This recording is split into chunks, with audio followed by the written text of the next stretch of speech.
Everyone knows who their family is, and often we treat them differently. But do animals have the same ability? Do they know who their family is? And if so, do they treat them differently?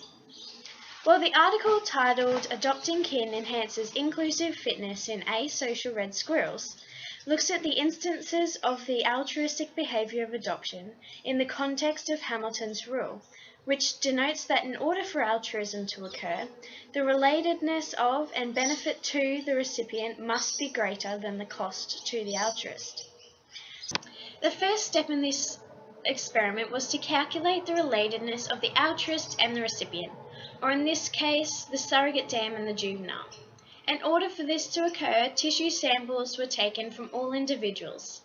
This, along with the use of Service 3.0 and other software programs, aided in determining maternal lineages.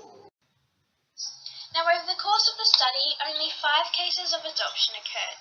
Surrounding each of the adopted juveniles were 2 to 4 lactating females, or potential surrogates. However, only one had a calculated relatedness of 0.125 or greater, and thus only one potential surrogate was kin. The 2 juveniles who were not adopted also had kin nearby. However, the adoption would have reduced the inclusive fitness of the female, and thus did not occur, because it would not have followed Hamilton's rule. The solid black line in this graph shows the prediction of the increasing cost to the surrogate dam as her litter increases. Unlike previous studies, which concluded that adoption was a case of misdirected parental care, these findings show that adoption is in fact an act of altruism and does follow Hamilton's rule. It also shows that there is an adoption bias towards kin by females. What it doesn't show, though, is how females recognise kin.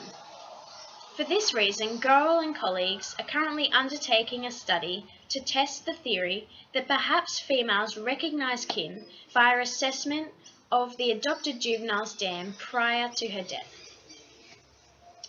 Due to the recent nature of these findings, there have been no updated articles released.